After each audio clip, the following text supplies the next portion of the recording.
Run, party, repeat. Welcome to the East Coast Adventures Dirt Vert Podcast, where we talk all things running, racing, and training to help you get ready for your next big adventure.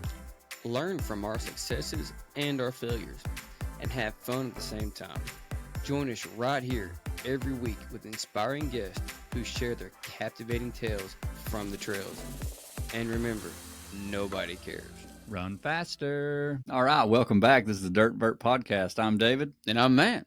And there's no special guest today. It's just us. Just us. Me and Matt. We're going to give an update. We haven't had a chance to talk for a while just with me and him, and we've had a lot of guests on, so we're giving it a break this time, and then we'll jump back in next week. But just want to give an update on races, where we're at with training for us and our races coming up, and then just the events we got coming up in the near future and plans for them. So first off, we'll just start with, I got a race coming up next weekend, one that I've been training for basically all year. Anybody that's listening to this podcast probably knows what I'm about to say, but, I got Yeti 100 coming up next Friday. So toe the line there. Matt's actually coming. Yep. That morning, he's going to relieve Mary, and she's going to pace me for the last 15 miles of the race. And then Matt will take over as the crew person. I get to get lost in the mountains of Virginia. So yeah, you'll get to drive Lexi. Yeah, just make sure you get me in the right direction so I'm not lost up there, because I have no clue where anything is up there. No clue. I know where the chicken place is. That's got some good wings. I got a feeling that I'm going to have a pacer and I'm not going to have no crew. They'll be like, "Where's Matt at?" He don't. No clue. Know where he's at. Better give me those GPS locations, coordinates up there. Yeah, we've so we're hoping this goes good. It's I got a goal. I want to go less than 15 hours. So I've been training a lot for this one. Mary's wrote one hell of a training plan. We basically went from marathon block up, so we did the Chattanooga Marathon, and then the next block just expanded on that marathon block and went into Yeti 50. Ran Yeti 50. It went really well. Did it in like 6.5 hours. Got my BQ in that one. Then, we threw Ohio in the middle of that, which did not go well, but it's okay. I didn't expect it to go great, but I hoped it would go better than what it did. But, I told Mary up front, I was like, I don't want to train for this race. I don't want to change anything for Yeti. My goal is Yeti. So do not change anything. I'm just going to put this race in. We'll do the taper and then I'll go back. But, there was no trail training. There was no hill training. There was, your one of your only trail runs was marking the Cherokee course. That's right. Yeah. Carrying pink flags everywhere with my quiver. Yeah, because the rust on your hands in the first day was not ideal out there marking that. Well, I know that if you have salty britches on your hands, the rust don't stick. Well, we should just coat all the flags in salty britches. And you don't even have to really hold the flags if you put enough salty britches in your hand. Oh, I'll leave that up to you. I'm not going to test that. Yeah, so, I didn't even get 100 miles at Ohio. It didn't go well, but it was also a mud fest. Shout out to Ron Wireman. He did amazing. We got to spend a little time together that night. Me and him had one really bad lap together. It was kind of nice, actually. We were in the back of the pack, and we were just talking, and we both had a game plan. We were going to go back and basically had the same game plan. It worked for him. It didn't work for me. But, he ended up getting over 200 miles, breaking his own record at the course, and he's getting to go to big. So, kudos and great job, Ron. We're proud of you, man. Way to represent the team. It was exciting to watch, keep up with. And bring the trophy home to Tennessee. So right. Great job. And then, healed up from that. Had a few pains. So I went and saw my chiropractor and had a couple things fixed, especially on my abdomen into my ribs. There was so much mud, that was one of my epic failures for this race. Was on the way to the race, I realized I didn't have any trail shoes because all I've done is ran on road all year. So I literally stopped at REI, bought a pair of my trail running shoes that I've ran in the past, and they did not work. So you're saying you don't recommend that? I'm not saying that. I'm just saying that I wouldn't recommend buying a pair of shoes the day before you're going to race. I hadn't ran any in them. And they did feel different, though. I will say that. Like, it's almost like the shoe felt bigger. and my foot was like going downhill. It was just jamming in. So I ended up actually, you're going to love this. You know, I ended up running in Probably some kind of road shoe. my Elite V4 carbons. That'll work in mud. So Things barely work in the rain. I know, but it was the only shoe I had where my feet weren't like killing the ends. And I bet I changed shoes like 3 or 4 times, though. It was terrible. I don't ever change shoes that much. But nevertheless, we're over that. Had to go see the chiropractor, get a few things adjusted, and then, restarted the workouts, got back into my strength training. Mary started ramping my miles up. We're a little over. Me and Matt was just looking at this for the podcast. I'm averaging about 210 miles a month. We're throwing some speed work in there, though. And then my hardest workout was probably like 2 weekends ago, 2 or 3 weekends ago. We went to the Cherokee National Forest. I ran a gravel bike loop. And this gravel bike loop it's up to 35 miles. We took the different route and did 29 miles because my workout was about 30. But it was a 30-mile run with pickups in the middle, and there's 4,000 feet elevation gain in this 30-mile loop. And in those pickups, I was trying to hit a 7 pace, and I held it even going up the hills. But I felt like I ran 50 miles. Like I think I was more tired from that training run than I was when I ran Yeti 50. That's good. That's good. Training run. But, one of the things that we've also been experimenting with, and we started this months ago, but, I've been experimenting with sodium bicarb. So it's one of those where you take it 3 days before, 2 days before, and then the day of. And I'm going to try it one more time. I think we got it dialed in, but I just want to make sure everybody knows that if that's taken wrong, consider it an explosion, because that's what's going to happen. I don't want to find that out. Yeah, I ended up having to take some, before my gravel bike loop, I had to take a little Modium AD. It was under control, but barely. But my problem is that I started taking it in the evening. Okay. So I got off work, come home, drank it 3 days before, then 2 days before. But what I didn't think about is that you literally drink it 3 hours before you run. Yeah. So I drank it Friday evening and then turned around and drunk it Saturday morning, whereas I should have took it Friday morning. I think those 2 days is what got me. Yeah, that's pretty close together. But it didn't really hit me till later. But, I learned a few things too. Like I was over. So one of the things, my stomach got upset in this 30 miles, just like it did at Yeti. And Yeti 50, when you're holding like a 7-ish pace, I was just killing the carbs. I was drinking, Goo Roctane, taking the Morton gels. And the Morton gels, I was doing 160. I was doing the 160s. Yeah. And I didn't realize how many carbs I was really taking. I was way over 90 carbs an hour. I was like pushing 120 probably. Because the Goo Roctane alone, I was drinking 16 ounces at least every hour. That's 59 grams of carbs. And then the Morton gels, I think they're close to the 160s. I'm trying to remember. I think they're in the 40s. Yeah. No, I don't know those. I'd have to go back and look now. But I've switched, so that was my other thing. I've switched to Morton 100s. Back to the normal. So they're 30. They're 30 carbs.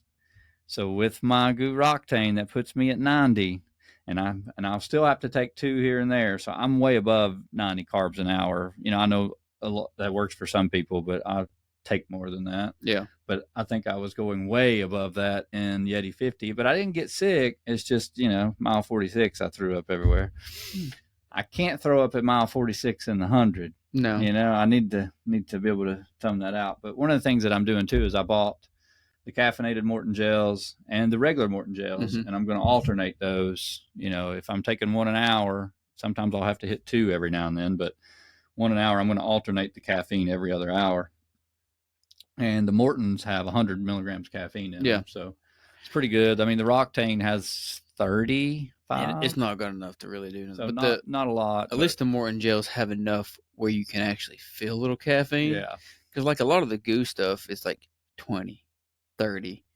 You really don't, you don't really get a big bump out of it. It's kind of just topping off whatever you take. But Morton gels are good. I do like the Morton gels. I know several people use, I think it's precision hydration. I've kind of been stuck on the Morton. Really like that technology. So Never tried the precision. You've never? But I hear it's the same, almost like the same texture and taste. It is. I've tried them. They do taste very similar. But they're both good gels from what I understand. I've started with Morton and I really like them, so I'm just kind of stuck with them. The Mortons, for me, they do really well in a fast effort, like a marathon or something like that. Because like if I try to do goos in a fast setting like that, I can't swallow. I cannot swallow them things. They just get stuck in my throat. I love goos, but I use goos when I'm training some. And then I use Morton gels, but I use goo Roctane. So goo is involved in all of my stuff, and usually Morton's involved in all my races. Yeah. So it just depends. But I still try all my long runs. Every one of my long runs, I always use Morton. Yeah, because that's my practice. That's my training. That's where I'm seeing what's working, and that's how I found out that the 160s were just too much.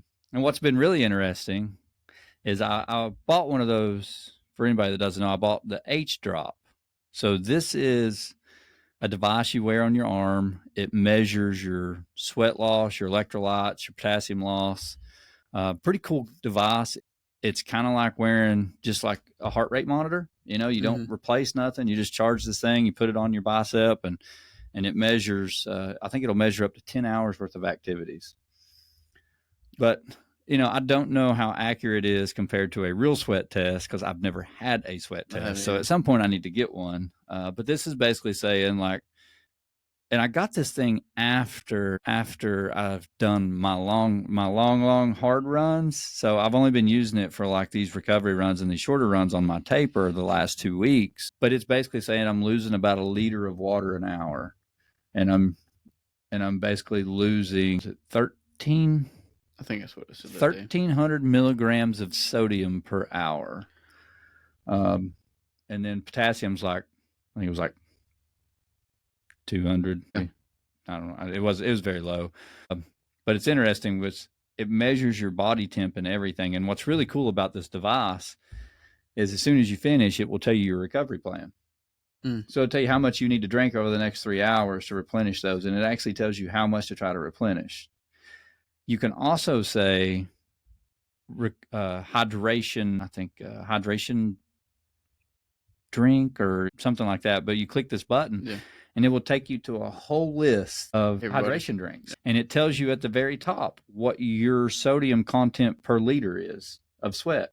And when you go down, it'll tell you liquid IV, and it'll tell you all of them. You can literally match your drink with your sweat loss for sodium, which is really cool. Liquid IV came out to like 1,000 milligrams per liter, and I'm still 1,300. So I have to go a little bit more than that. So the goo, that's one learning for me, is like the goo Roctane only has they don't have much, 300 milligrams of sodium. So I've been way under on sodium unless I'm taking salt pills. And I took salt pills in Yeti 50, but I don't think I took enough. So this time I'll be much more prepared to be ready for that. I've actually been toying with all kinds of things. I've been adding salt to my electrolyte drinks. I've actually been adding some, the micro sea salt. I've been putting it in my goo Roctane, getting it up to about 1,000 milligrams. Well, and that's helping. After you showed me that little contraption there Saturday, I went looking at it. I'm like, oh, that's pretty cool. But the price is a little high. It is. It's $250. So if, what's it called? H Drop. If H Drop can hear us, can you send us one so we can test it out? I'll do all kinds of ads for you. There you go. Yeah, it looked good because that's one thing that I don't know, like my precise loss of salt. So me doing it over and over again, 2 to 3 tablets usually keeps me from cramping. And if on a long run, like per hour, but if I take less than that, as soon as I'm done or towards the end of it, I start getting them cramps. So I know that I'm behind. But that would be good to actually know what I lose an hour so I can maintain that. I know in my marathons, I'm never right. Never. Not one time am I right. always towards the end, it's always a cramp. Well, and that's the thing that's been helpful with this device so far is that I'm starting to at least understand what my losses are, as far as my concentration and loss. And it's interesting to watch because I never really knew what it was. And I want to get an actual sweat test. I may wait till next year and get a sweat test. I don't want to do that right now. What's really cool about this whole thing, though, is that, like, I've not gotten it yet, but one of their features is that you can click create a hydration plan for me for my next race. Yeah. I've submitted it, but I haven't gotten it back. But I asked them to make me one for Yeti. I just want to see what it came back with. I'm obviously not going to switch anything a week before. No. David has done enough stupid stuff in races. You're not We're not going to do it on a 100-mile race that I'm trying to PR. You're not going to wear your barefoot shoes? Nope. Sandals? Nope. I'm pretty sure Mary would just leave me at the course if I showed up in those sandals. But, but yeah, and if anyone is interested in that H drop, I would recommend you just Google H drop coupon and you'll find one. I sure did. I was trying to find me one. I found one that was like, I think it was $50 off. If anybody wants to buy me one, send me one. Go ahead. We're gonna start a GoFundMe for Matt's H drop. Hey, GoFundMe for a lot of things. Those nutrition's expensive. Well, and that's the other thing is I had to go buy a new pair of shoes because I obviously ruined the Elite V4s in Ohio. So I went a week ago, and I bought new Elite V4s. Absolutely love that shoe. That's my favorite shoe. It's a 4mm drop, has good cushion for a 100-miler. It may not be the favorite shoe for some people running shorter distances because it does have some cushion. Yeah. But for 100 miles, it worked well for me. I mean, for 50 miles. So I think it's going to work well for the 100. Should. But I've already done a couple of speed runs in those just to make sure that everything's good. No issues there. And now I just got to get everything ready. My goal this weekend is to not get COVID at Dirt Circuit, so I will not be hugging people at the finish line. This will be a very hard thing for David, and I'm not used to this, but I cannot take the chance. COVID variant 783 is now going around. We got 2 people right now that we know that have it, so I'm just length, man. I agree. Hey, all I do is high fives anyway. Barely any hugs. You're the hugger, I'm the high fiver. So see, and you're kind of nice or lucky here because you don't even have to put a mask on. You can just flip your beard up. I'm good. Which I got all this beard and mustache anyway. It probably catches everything before it gets to me. So if you got COVID, don't come. Don't come. David's got a race to win, so you guys can stay home and watch on Facebook or something. Yeah. So we've had a bunch of races back to back to back too, and that's been hard with training. Mm-hmm. We had Cherokee at the end of July. We had the Fort Frenzy at the 1st of August. We timed a 5K at the beginning of September, and now we've got Dirt Circuit this weekend. So, a lot of RD work going into those races, ordering everything, getting everything ready, marking courses, and blah, blah, blah, blah. Week of the race. Yeah. Trailers, bibs. Yeah, I got to do bibs and chips tomorrow. Shirts, swag, all that stuff. So, tomorrow I'm going to go run. As soon as I get off work, I got to go put my miles in. Then I'm coming here and loading the trailer. So, I still haven't seen these belt buckles. Hopefully they get. Faye said they would be here. We've gotten everything else but those. So, worst case, we got one belt buckle. We'll take pictures with it and mail the other ones. First one done gets it. First one hits 100. Don't tell Fortenberry that. Everybody else got to wait.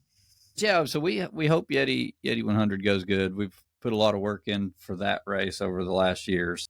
Or I say we, but me and Mary, we've been a lot of training, and even the guys have had to do a couple extra things while I've, not been able to run trails to help do a couple of things for the long runs and stuff. So, there's a lot to be said about train on the terrain you're planning to race, and it's worked well for me so far, and it obviously didn't work well in Ohio because I didn't train for that. So there's a lot of proof in that. So a lot can be said about if you're going to do a big mountain race or you're going to do a road marathon or something like that, make sure you're training, especially your speed work and stuff. Make sure you're training on similar terrain so that you get that feeling, you understand it. There's a big difference. And that's the thing is like you put all these races together and that we've had to work, and like Cherokee, we were all trying to get our long runs in that weekend. So like I did mine.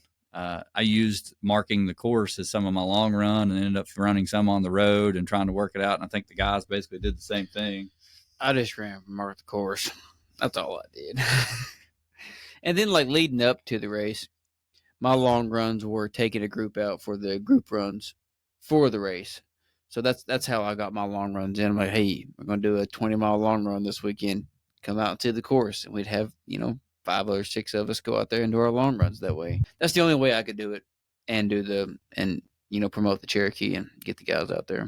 Well, yeah. And, David and Corey and Teresa and them, they did that one long run at the Eureka Trail, which is, my entire training grounds right now. So I was able to go do one group run with them. Yep. Not too long ago. So it was kind of fun, but been limited to gravel and road. So it's going to be a little change after Yeti because I'm signed up for Pinhoti 100 where, Matt Blankenship has been training his butt off all year for this race. So I'm curious to see what he does. And I'm just going to try to survive. So I'm going to have to immediately switch to trails after I heal up from Yeti, train there. So are you saying we get to run together again? We do. Okay. We do. And then after Pinhoti, I'm going back to road because I've got a plan for next year, but I'm not sharing that one yet. So road running is fun when you just got to get some miles in. Well, and if Nick holds me accountable, then I'm going to be running another marathon next year. But maybe I'll get into Boston. I did put in for Boston, so we'll see. I'll never get into Boston. These new times. You can get faster, man. I got to get faster. With age. You shave that beard off, it'll give you another 12 seconds. That's how I know how fast I run. How fast it goes backwards. If it really just goes flying back, I'm running fast. If it just kind of hangs, I'm not running fast enough. It kind of lets me know. And lately, it's not going back far enough, so I need to run faster. Well, it hasn't worked so far, Matt. I know. I got to run faster. That's what it is. So I think for next year, you should just wipe the slate clean. Whoa. Which means shave your head, shave your beard, shave it all, Matt, top to bottom. I don't think my kids would claim me as dad anymore. Brittany probably wouldn't. Your kids would probably just laugh. Oh, Brittany wants me to cut my hair. Oh, does she? Yeah, and trim my beard. But my kids say no. Well, you better listen to Button. Yeah, they don't like it. Maybe a little trim. Once it gets to the belly button, for the people that don't know, I'm letting my beard grow out to my belly button. A one-time thing, and then I'm trimming it. So it's like 3 years in the works for this. So once it gets there, it's trimmed. Where did the goal come from for growing it to your belly button? Was this a dare? Was this a drunk dare? No, this was like, I wonder how long I can get it. But I don't want to get it to my, too long because I got stuff I got to do. I got to work. So I can't let it grow to my waist. So belly button it is, and then it's going to get trimmed.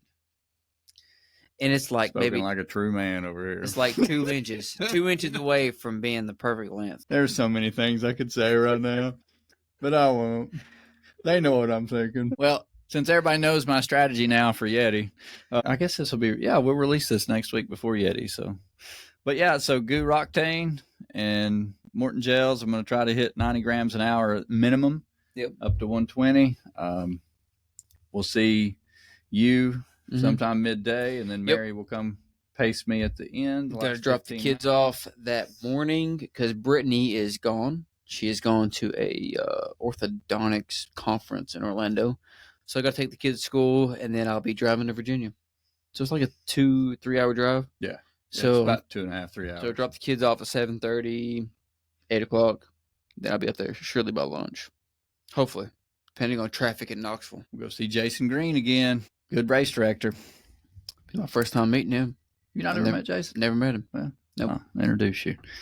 After you finish. I've talked him into enough crazy stuff already, so we'll have to start working on that at some point, but we won't talk about that on here. But after Yeti, though, Matt, you've got a race, right? Yeah. Yep. I'm going back to Firewater for my 5th year. I just want y'all to know, every time he goes to Firewater, it's usually about the same epic explosion. No, 1 year I held it together. 1 year I held it together. We'll see about this year. I haven't been there yet where you've... Yeah, that's the year you yelled at me. Remember when you were coming across and I was... You puked. Yeah, but... I said every year there's been an explosion. Except for my second year. I ran that year, so I don't know that one. I paced that year slow. And I finished good. Didn't throw up. Yeah, I've seen Matt in some of his worst at Firewater. I'm pretty sure I thought you were going to drop last year. Oh, I was pretty close to it. It was in my head. But I'm like, I'll just walk. And then I got to watch Mary give you a lecture with a lollipop. Yeah, that was a good lecture. We'll see. Me and Stamen got those pictures. Oh, y'all got videos. And that might be what I share this Friday is my meme. And Mike just sitting over there just snickering the whole time as this was going on. That's it. That's it, guys. I'm sharing it this Friday. Actually, I'll do it next Friday. And so they won't know what it is this Friday. I'll do it next Friday. That way everybody's heard this podcast. Oh, man. Yeah, so the plan is my miles are increasing right now, slowly, on trail and a little bit of speed work on a Keef offer. But this year it's going in with a little more pacing, maybe. Maybe I'll try to keep a pace instead of... the year that I did my best, I went out just going. I didn't care. Like, I just went out to see how long I can hold it. And I held it for 20 miles. And then the last 10 were just hanging on, and they got me third. Last year, I went out with the same mentality, but I could not hold on for maybe 15 or less than that, whatever the first aid station is or where the halfway point is. So this year, it's going to be different. I'm going to try to pace it entirely the whole time and see how it goes. 9.5 to 10. Well, I may be there sometime that evening, but Mary's working. Yeah, but you'll be in no business. Friday. Yeah, well, you might be back. The race starts Friday. Yeah. My aid station that I'm over it is in the first part of the race. Oh, okay. So I'll be done sometime Friday night. Cool. Sleep, get up Saturday, and then I'm going to drive over here. And depends on how I feel. I might have sleep for a while, but I sleep, and then I'm planning on coming to Firewater and swing by and see Mary and you guys. And yeah. So when I get done running that race, hopefully, my wife then told me that I better not embarrass her again this year. So she's actually running the 3 o'clock start. So I have to be done, finished up to the aid station that we're running to relieve her so she can go do her race. Big goals, high hopes. See how long we hold it together. You heard it here, guys. He's going to throw up. Oh, I'm definitely throwing up. I mean, that's anybody not that's really listening to this, if you run Firewater and you see him smacking himself, will you please video it? I've been trying to get this all year. Just smack me so I can go faster. Just smack me so it'll throw me off and I'll run. Or yell at me like David did the year that I actually did good. I gave him the best motivational speech ever. Goggins doesn't have anything. Hey, I kept running after that. It was like 5 miles to the finish line. There was a lot of bad words in this motivational speech. I took them all in. Every one of them. Last aid station, here he comes, just letting it go. I'm like, okay, here we go. I guess I got to run. And it paid off. It did pay off. I'm not a rah-rah guy. So I'm more of a lot of people are it's going to be okay, we'll get it together, blah, blah. I'm more of the yell at me, tell me how it's going to be, slap me, tell me to go. That's how I am. So it worked well. Yes, that's what I like to hear. I don't want to hear it's going to be okay, we're going to get through this. No, I want to hear that you suck, you better get faster, you better run. Why are you walking? That's what I like. And it works. And that day it worked very well. Well, good. So I'm glad I was able to help. You did. And then I tried to catch you, and it didn't work either because you were fresh. Yeah, it was a relay. But I don't know if I was fresh. I just finished no business the week before. Fresh. Shouldn't have been running that anyways. That was part of the problem that ran to an injury. But you and David won. Yeah, well, doesn't mean it was a smart decision. But you won. But you won the relay. You know, and one of the things I'll say, like, over the last few weeks, I quit, you know, as my mileage ramped up, my speed ramped up, obviously all these races going on, I couldn't keep up with everything. So I wasn't doing my yoga. I was getting most of the other stuff. I didn't miss any runs. Yeah. I missed a strength training here and there, but I would try to make them up. So I didn't really miss them. I just didn't get them done when I needed to. Yeah. But I was not doing yoga. And it showed like 2-3 weeks ago. I was so stiff. Things were hurting, my hamstrings. And, I go to my chiropractor and he's like, what have you done? Your hips are just like, they're like your right one is pushed forward, your left one's pulled back. He's like, no what? So he reset everything. And, he told me, he's like, yoga. And I was like, I got back to my yoga and now everything feels so good. So, I'm going to start my pre-race routine this week into next week. So, I saw Dr. B today. He messed with my arch a little bit. I got a little bit of pain going in my arch. And I think that's just from where I ran in those shoes too long before I threw them away. It's not really hurting that bad now. And I started doing my yoga and stretching everything out. There's a couple of I need to show you this, but there's a couple of yoga poses you can do for PF, like to help prevent it. And I've been doing those again and everything feels pretty good, but it was just a little tender. So he hit it with the gun and popped, popped my foot and my leg. And it's weird. I just looked at him. I was like, what popped? He's like, that was your hip. I'm like, I need to go see a chiropractor. But, so Friday I've got a 90-minute massage. And then early next week, I'll go back and see my chiropractor. And then me and Mary plan on being in Virginia Wednesday. And then the race is Friday. So I've literally, tomorrow's my last day of work. I took off this Friday, because tomorrow I have to program all the bibs and chips tomorrow night. Yeah. Friday, I got to meet you at Dirt Circuit with the trailer. Yep. But on my way Friday, I'm stopping to get my massage. So I'm trying to get all that in, but I'm not working any next week. No. None. Unless Arconic calls and I have to work, which there's possibility. But I want to say that's more of a 90% possibility. Well, you've been around long enough, There's not been many races where I get the night off, but I'm trying.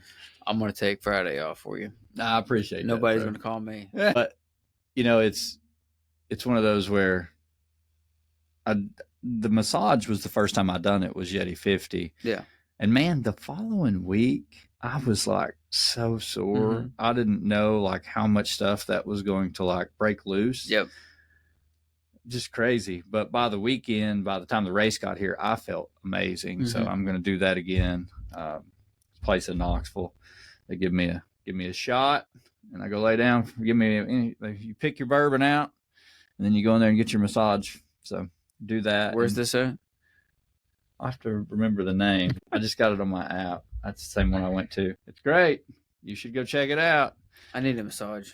But, the chiropractor, I try to go once a week now. Sometimes I don't make it always once a week. But I'm telling you, it's just amazing, the little things that you do when it's yoga, when it's strength training. Everything matters. Yeah. That's the thing. It's you always think about, I can miss this workout. I can miss this yoga. I don't have to. I can run this run, with a little bit less calories. Everything matters, if you're under nutritioned, during a run, leading into a run, or dehydrated, good chance you're going to get injured. Yeah.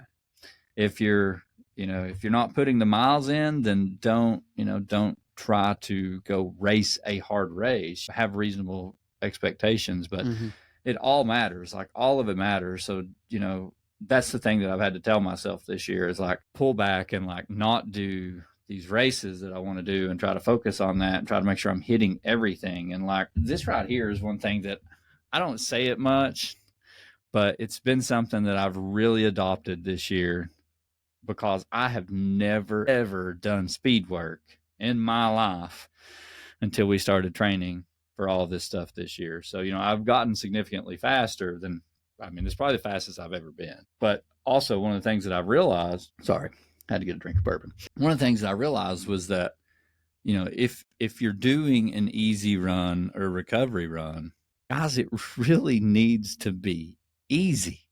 And, an easy run is not a 7:30 or 8-minute pace. It is easy. The whole point of the run is to be easy and save your body so that when you do that hard workout, that's a couple days later, those pickups, those paces, those, if you're trying to hit a 6:45 pace for 7, multiple strides or whatever, you want to be able to do that and be fresh. And if you're not taking advantage of those easy runs and recovery runs, you're kind of limiting yourself because you're not running as hard as you could and not training as hard as you could on those runs where you really need to. That's the part that I've really had to change for me. So like some of my recovery runs, if anybody watches, I mean, some of them are 9 minutes. Yep. Some of them are 10 or 11 minutes. Yeah, that's how mine are. A lot of my recovery runs are around 10-minute pace. Yeah. And it's not fun when in your head you're like, man, 10 minutes, I feel like I'm not even running. But you know that your body just needs that slow recovery day. You know, put the miles in, but the slow recovery time. And the biggest thing I've noticed for me is like these hard runs where, you know, I'm supposed to do a 6:45 pace or something like that. When we first started, it was so hard for me to hold that pace, but I've gotten better at that, you know, just through, I guess, endurance and through building, you know, building that base up for the speed part. But also I think it's truly being recovered and making sure that I'm not going crazy and like taking that one day off and actually taking the day off, you know, and I've not been crazy this year and go out and try to build a deck before a race, you know, like, or paint your stairs, or pull up carpet. You know, I mean, that's the thing. It's like everything matters, you know, like all these little things matter. Me missing yoga for a few weeks, it didn't take long at all for me to feel that and see that. And I could even feel it when I was running. So now back to yoga, doing it a couple times a week again. Cold plunge, you know, I don't cold plunge on a regular basis. I only cold plunge after big runs. I know some people do it every day. I don't. I do it after really big runs because that's when I feel like I really need it. Yeah. Because I absolutely hate the cold plunge, but I do it. But, you know, again, there's something to be said when you have an easy run, make sure you're actually doing that for yourself because that's part of your recovery. That's the thing. It's like when you get to that one run where you're supposed to run, you know, your speed work or you're supposed to do, you know, hill repeats or anything like that. You want to be able to do those and do those well. And if you are doing your easy runs and you're running a 7:15 or 7:30 pace, it's not really for an some easy people run. It may be. Well, maybe. Them 5:20 marathoners. Yeah. But not, for most people, running the 7 is not a recovery run. No, not at all. Like yesterday, I can see your heart rate. Yesterday was my recovery run, and I was going to do it down at Kefauver or the Fort, wherever, but, you know, it was raining yesterday. So I went in on the treadmill on my air runner, put TV on, watched 2 episodes, and I did 6 miles. Easy on the air runner, which some people say the air runner is not an easy run, but it was easy. It was easy run. I mean, it's easy relative to effort. Pace. 10-minute pace. You know, and one of the things that I think has helped me this year, because I've always had like, you probably heard me say this, but usually about 20 miles into a run, my glute, I would always like feel it in my hamstrings and my glute a little bit for a while. And I don't know if you ever heard me say that, but like I always had that same pain. 15, 20 miles in, I always knew that my glute or hamstring was going to start hurting. And then by mile 30, it was gone. But those 10 miles or 15 miles, it was always just like, oh, God. But I've started doing Nordic hamstring curls along with, you know, the rest of my workouts, especially since we got that Freak Athlete machine now. It's awesome for Nordic hamstring curls. And that's made a world of a difference. I just have to be careful and not do too many, you know, like that's the thing. And, you know, Mary has me do a lot of my lower body strength training. So, you know, she writes all of my workouts. I follow them to a T as far as running. And then strength training, I just kind of do what I've done in the past, you know, and I try to incorporate new workouts. But, you know, strength training is all I've ever done before I ever started running. So I probably don't do the best at some of this, but I've incorporated some of the Nordic hamstring curls. But after a really fast speed workout, that night is when I do my legs, you know, to get that, you know, and I think it also helps some with creating more recovery because you're actually even going further into that, you know, those muscles, and you're doing some, you know, you're putting even more impact on them with this, or more stress on them working out. So, you know, I do squats and lunges and Nordic hamstring curls. And then that next morning I get up and hobble into the workout room again to do yoga, or sometimes I'll try to do yoga that night, but usually I'm out of time by then. But it's one of those things like, again, guys, I'll say it, we keep beating this, but like everything matters. Yeah. Just because you miss it doesn't mean that you forget it. Still try to go back and get it. It's not a lost cause. Like, oh, I didn't do yoga today, or I didn't do my run today. I've had to move like my 2-a-days around because I didn't get them, because I had to come, there for a while. My 2-a-days were on Wednesdays. Yeah. So we'd do this podcast, and then at 9:00, I'd go out here on the road, put on a bunch of blinking lights taped all over me, so that I wouldn't get hit by a car. And I'd do my 2-a-day run. So, I'd do my other one in. And, I had to do that for a while. And there were some days I missed that, but I would do it the next morning. I'd get up at 6 or 5 and do my run, and then just do my normal run later that day. But it's very hard. You have to be disciplined to be able to make sure that you're getting all that in. And it's really hard. I mean, it has to be a priority, and it's not a priority to everybody. I totally get that. Yeah. We all have different things we're trying to do. And, I told Mary last year, I was like, my goal is I want to run a really fast 100-mile race. Never in a million years did I think that I would run a 6-hour something 50-miler in that amount of time, like that amount of training, because I mean, until then, my fastest 100-miler or 50-miler was, I only ran one. It was like 11 hours. But now, granted, that was many, many years ago. That was like my second or third biggest race ever. I've never officially ran a 50-miler. Have you not? Never signed up for one. Well, you should sign up for one now. Lookout 50, baby. Here we go. You heard it here first, guys. Lookout 50. You heard it here. Watch him 18 sweat in the sea. I got to be redeemed 18 mile first. And then we'll talk about the 50-mile Lookout Mountain. Maybe, Go big or go home. I'll stay home.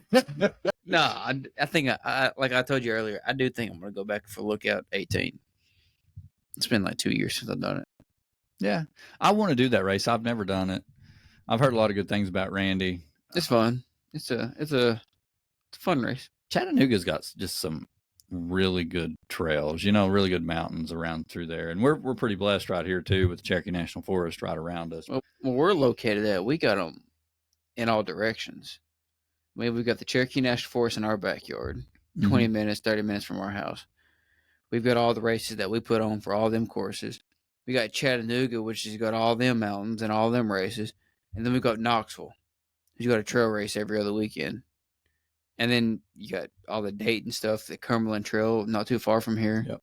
So we're kind of in a pretty good spot if we want to go trail running.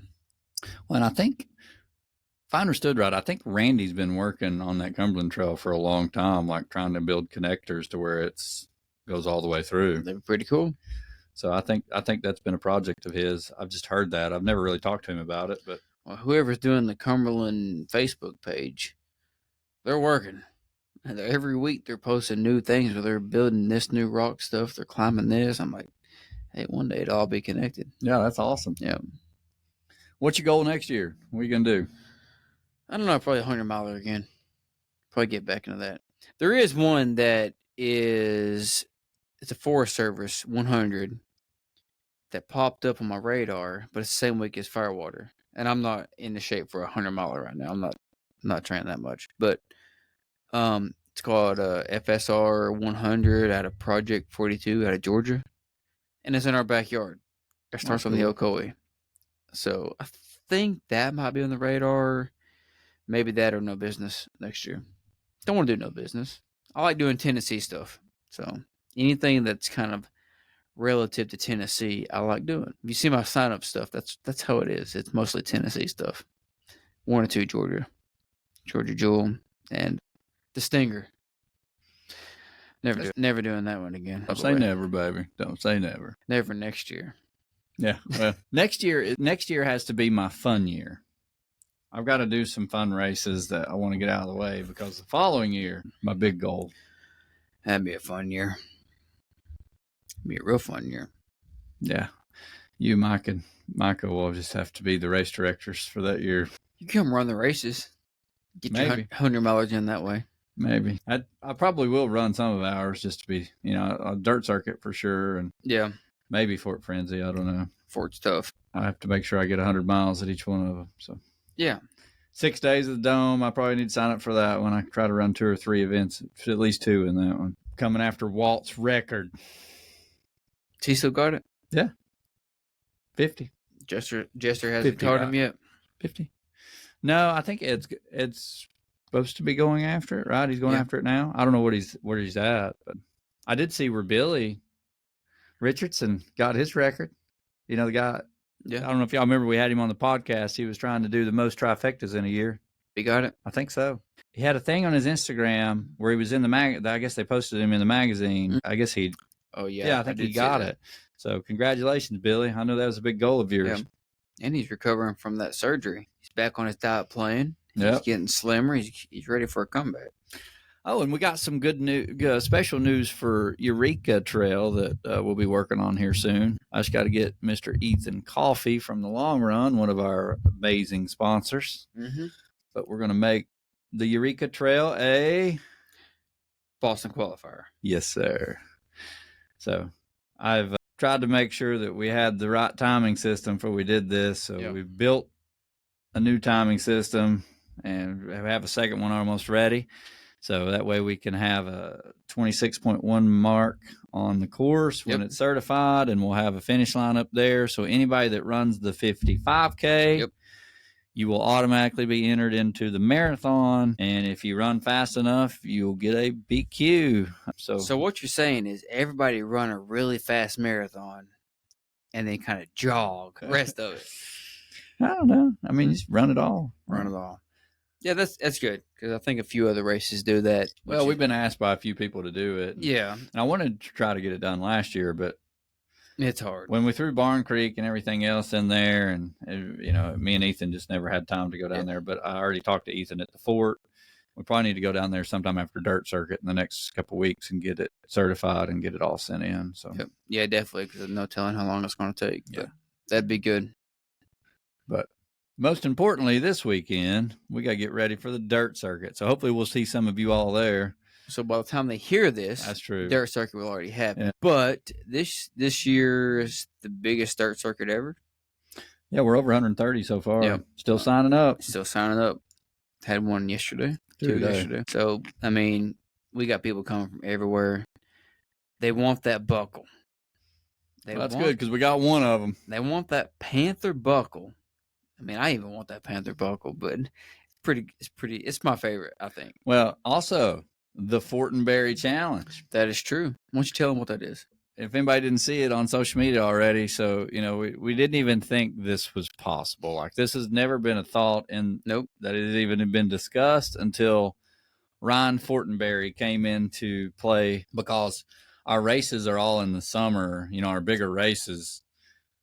And they're back to back to back. So, you know, never did we think someone would get, more importantly, like, we've had more ambulance trips at the fort than we've gave out buckles. Yeah. You know, so we've now tied that. Yep. 3 ambulances, 3 belt buckles. But one of those runners was Ryan Fortenberry. You know, Ryan finished the Cherokee 130K. Yep. July 20th. Yes. Turns around, comes out to Fort Frenzy, which is incredibly hard too. Like, the Cherokee 130K is a tough course. It is a tough course. The fort is a very tough course because it's even warmer, you know, and you're talking 400 something feet elevation. I mean, I think he was like 14 or 15,000. Yeah. You know, I mean, that's still a lot. Over 100 miles. Yeah. But he come out, got a belt buckle there. And now, if he finishes Dirt Circuit, he will be the very first person to complete all 3 races in 1 year and get a belt buckle at all 3 races, which means that we have created this huge trophy. I shouldn't say trophy, but more like a display that has the fort and the Cherokee and the Dirt Circuit all as backgrounds, backdrops, with like a panther, you know, female Cherokee Indian, and an actual fort, and they have belt buckle stands on all of them. So if anybody can complete the Fortenberry Challenge, which Ryan may be the very first one this year, he's not done it yet, but for anybody that completes it going forward, including him, we will send you that plaque with all of your finishing times engraved on it, and you can put all your belt buckles on there. That's from us as our gift and token to you for surviving that pain cave. It gets easier as it goes on. Dirt circuit's the easiest. I mean, it gets the hardest one up front. I don't know. I don't know. I think Dirt Circuit and Cherokee's both. The thing that makes the Cherokee so hard is the cutoff. The cutoffs. Fort Frenzy also at the same time. It's 24 hours. It's hard. And it's usually 95 degrees and 182 humidity. 90 to 100 in a hailstorm, tornado. Yeah, Josh Hayes said it best. What was it he said? If there's not a tornado, hurricane, and a thunderstorm, then I'm going to be extremely upset. Yeah. Last year we got perfect, or this year we got perfect weather. Yeah. 100 degrees. Yeah, it never rained, did it? No, it was hot the whole time. Man. The one lap I did with the manual, I'm like, I was drenched. You guys are having fun out here. I remember those days. But yeah, so if he finishes 100 miles at the dirt circuit, it's going to be pretty epic to get, hand him that, get that custom order for him. Because like you said, out of all the years that the dirt circuit's been, or the fort's been going on, only one person had finished. And then he did both back to back. That's pretty epic. Well, and we had two finishers this year. Yeah. Russo did it too. Yep, she come out and killed it. She won the whole race. Yeah, Ryan and her were first place, female and male. She was overall first. Yep.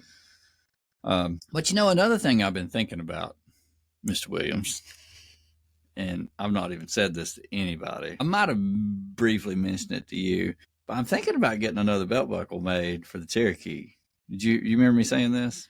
Maybe. So we had Brian Vermillion come out, and he just ran a great race, and he went out and got a tattoo of this Cherokee on his leg for the 100-miler, and it's a wicked tattoo. It's awesome, and I'm gonna make that a belt buckle for anybody that can finish the Cherokee twice. Whew, it's gonna be a low number. But I'm gonna actually make it his tattoo in honor of the inaugural race and him getting that tattoo. Brian, if you're listening to this, I want to get your tattoo put on a belt buckle. And for anybody that can finish the race twice, that's what they'll get. That's a challenge. Mm-hmm. That is a challenge right there. And they'll still get the regular belt buckle. There we go. 2 buckles for one race. See? So that means Brian's got to come back this year. I mean, or next year. He's got to have a buckle that matches his tattoo. Exactly. You heard it here, Brian. 2025. Yeah, I guess we need to send that application in. I got it ready. Yeah, we need to send that in. Yeah, we do. We gotta get that application. Yeah, we'll try to get that race. We'll try to get the Cherokee live. We'll get everything ready for it in October and go ahead and start getting the dates and everything set up on Ultra Sign Up, and then hopefully we'll hear something back on the permit and we'll get it. We'll probably get all of them. Live pretty soon. The goal would be to have everything ready by November. Yep, every Fort Dirt. Gone Loco's already open. Yeah, Gone Loco is open. People's already signing up. A lot of people, they've already signed up. That one will probably sell out quick. I just wish we could find a way to park more people. I don't know. 150 is it. 150 is it. It's all we can fit. That's why the Fort's 150. That's all we can fit. The Fort may be able to go up some next year. Dude. We have talked to the Rangers, and Eric has said that that glorious field that you guys ran in this year might be a parking spot location for overflow. That'd be good. So we may be able to get more people in next year, not just the 150. I like it. High hopes and wishes. Now the dirt circuit, we get, after it keeps growing, we could probably get a lot more. Dirt circuit, we're kind of secluded back here in the field. It's fun. Yeah. Can't hear me, can't see me. That's right. Well, I don't guess we have any questions today, do we? No questions. See, I like this. No questions. Anything else that we need to cover? That's it. Dirt circuit's coming up. Cherokee was a success. It was featured in the inaugural issue of the East Coast Ultra Running Magazine. The cover has great stories in there from Ryan, Brian, David. So if you haven't checked that out, I would check that out. Who else we missing? Ryan, Brian, David. Wasn't there someone else? I don't know. I think lost my mind. Anyways, I'll look it up. I got it all saved in my phone. Oh, it's all good. I think that was all of them. No, Matt. Matt Cook. Yeah, Matt Cook. We Yep. forgot about him. Yeah, See, we can't forget about Matt. Matt won the 70K. Yep. We had him on here too. So I had him on there. Really good. They did a really good job on that first issue. Yeah, so if anybody hasn't checked it out, go to their website. You can download the magazine from there. It's free. Yep. It's part of the Run Bum team. They're the ones that's putting it on. Shout out to them for doing that. Thank you. It's pretty cool to have a magazine that's featuring some of the races around the East. You know, give a little love around here for some of these race directors that do good work. So, and especially the athletes. You know, there's some really talented athletes around the whole East Coast. So, you know, it's good to see that and get a little action, get a little spotlight and attention. So glad to see that happening. So thank you all for doing that. Speaking of the dirt circuit, we had another one sign up just now. Nice. Well, we changed all the designs of the buckles, so I can't, or not the buckles, but the medals. They're, for anybody that gets a medal this year, it's got a panther on it. Oh, it looks pretty epic. Yep. The trophies will be the same, and then the death frisbees. Can't wait to see them. Picked them up Friday. And even the bib. I even changed the bib. It's got a panther on it, so it looks pretty wicked. It's going to be fun at Panther Creek State Park this weekend. It is. 2.9 miles of glory. It's going to be awesome. Remind you back of high school days when you're running cross country. Hey, I mean, I enjoyed that course. Like I said, I got to run the course when Dirty Birds had it, and it was fun. I enjoyed it. Yeah, it's a good course. It's where I met Emmanuel, a.k.a. the Rabbit. He is the competition. Mm-hmm. He was my competition. I bet he gets 100 this weekend. If he remembers what I told him, he will get 100. Emmanuel, I hope you're listening. Of course, by the time you hear this, it's going to be too late, so I probably should just message you again and remind you. Tell him right now, so after he listens to the podcast, like, why didn't he tell me this earlier? Emmanuel will be sitting there smiling, listening to this podcast. I can see the smile now. It'd be like our Salty Britches conversations. We do have that, Emmanuel. We have it. Start early. I don't know how many times he's coming to me, Matt, I need this. I'm like, dude, put it on at the beginning of the race. It's in your swag bag. Well, and you know what's really cool too is like the Fort and Dirt Circuit. Mary has a ton of, a bunch of her athletes running. Mm-hmm. So I think that's really cool too. She'll be there to get to see her athletes run. And oh yeah. That's kind of nice. And then the amount of ruckers that are coming out and even some CrossFitters, then we have doing the rucking is awesome. 17 for this. So the ones that don't know, you'll know after the fact. But if you've done the Fort and you do the Dirt Circuit, you get a custom patch to go along with your normal patch for the Dirt Circuit, which has got a panther and a British soldier on it. It's just pretty awesome. So you get a double. You get a ultra patch. That's right. If you do both of them.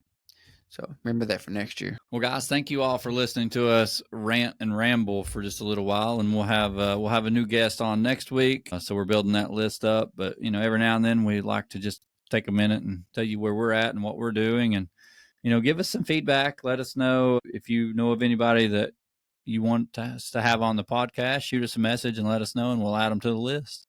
Yep. But thank you all so much for listening, Matt. Yep, that's all I got. I'll see you guys this weekend. You hear it later, but see you guys. Thank you all.